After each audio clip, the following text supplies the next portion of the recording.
जिंदगी में कई बार ऐसे लोग मिलते हैं जिन पर आप दिल से भरोसा करते हैं, उन्हें आप अपना समझते हैं, उनकी खुशियों में खुश होते हैं और उनके लिए वो सब करते हैं जो आप कर सकते हैं। लेकिन कभी कभी वही लोग आपको वो दर्द दे जाते हैं जिसकी आपने कभी कल्पना भी नहीं की होती। उस समय दिल गुस्सा, दुख, निराशा इन सब चीज़ों से भर जाता है। आपको ये समझ में नहीं आता क्या करना चाहिए और क्या नहीं। गुस्सा पकड़ के रखना है या फॉरगिव करके आगे बढ़ जाना है। किसी को माफ़ करना इसका मतलब ये नहीं कि आप उसकी गलत बिहेवियर को एक्सेप्ट कर रहे हैं। इसका मतलब ये भी नहीं कि आप उस व्यक्ति पे दोबारा ट्रस्ट करने लगें।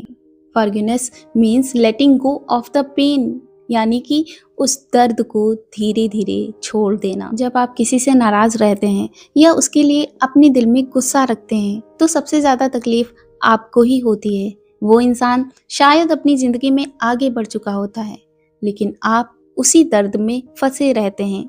इसलिए कई बार माफ़ करना ज़रूरी होता है, उनके लिए नहीं बल्कि अपने लिए। माफ़ करना ये नहीं कहता कि जो हुआ वो सही था। इसका मतलब ये है कि आप उस दर्द को अपने ऊपर हावी होने नहीं देंगे। आप अपनी पीस ऑफ माइंड को किसी और की गलती की वजह से खराब होने नहीं देंगे।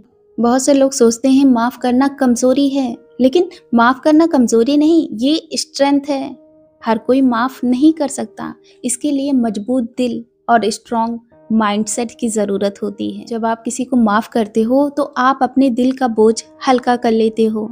आप खुद को ये मौका देते हो कि आप अपनी ज़िंदगी में दोबारा से खुश रह सकें, आप अपनी ज़िंदगी में आगे बढ़ सकें। लेकिन इसका मतलब ये नहीं कि आप हर किसी को अपनी ज़िंदगी में वापस आने दें। कभी कभी डिस्टेंस इज़ आल्सो इम्पॉर्टेंट।